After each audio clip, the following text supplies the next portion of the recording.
So tunazungumzia swala zima la kuonekana kuongezeka kwa visa vya ama kujiua ama kujitoa uhai katika kaunti ya Taita Taveta. Wewe kama mtaalamu wa masuala ya kuzungumzia akili, msongo wa mawazo, nini kimechangia pengine?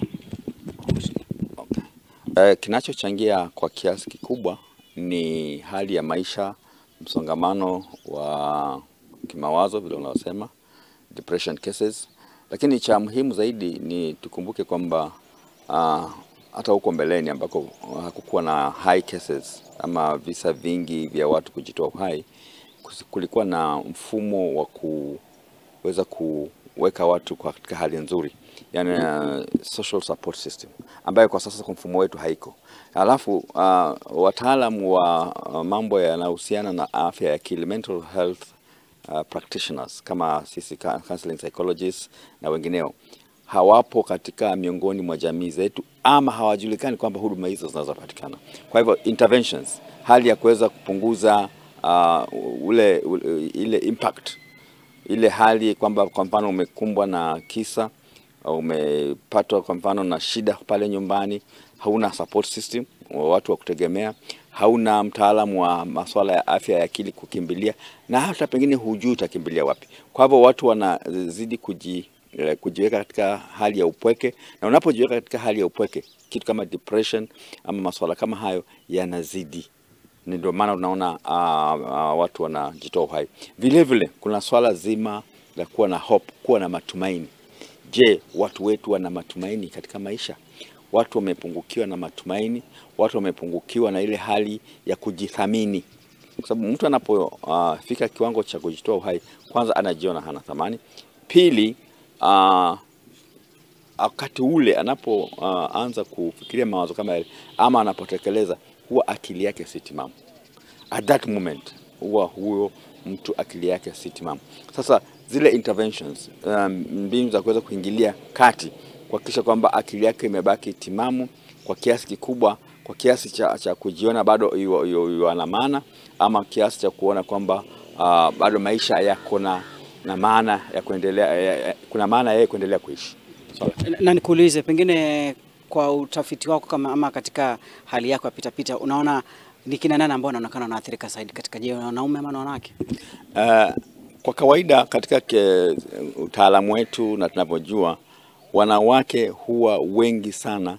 Idadi kubwa ya wanawake hujaribu kujitoa uhai. Lengo hasa huwa mara nyingi si kutaka kujitoa uhai hasa, ingawa wakati ule huwa wametatizika kiakili, huwa wana raise alarm, wanapiga kelele, wanataka msaada, na mara nyingi ufaulu.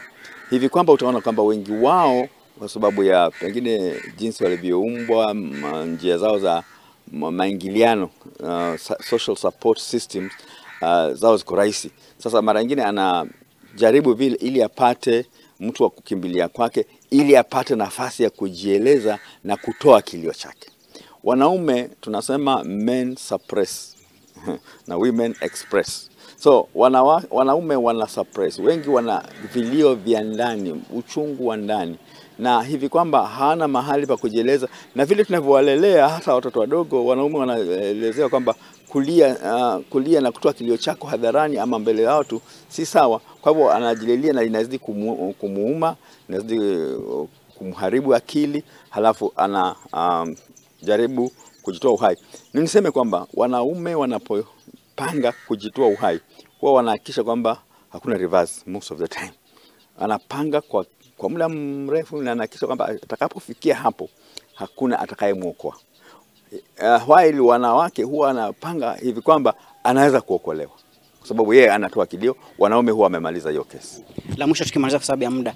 Sasa nyinyi kama wataalamu katika changamoto hizi zote na hali vile ilivyo hivi sasa, hali ya uchumi inaonekana sio nzuri, mambo ni mengi. Pengine kuna mpango fulani kwamba kuona jinsi ambavyo kutakuwa na hamasa pengine, ama nini kinafanya pengine hamasa hii isifanyike sana? Sisi kama wataalamu wa ushauri na saha tunapenda sana kutoa hamasa, sensitization, ili wananchi wajue, watu wote umma ujue kwamba kuna huduma za kuweza kusaidia watu katika masuala mazima ya afya ya akili, kama vile tunavyoshughulika afya ya kimwili, afya ya kiroho na kadhalika.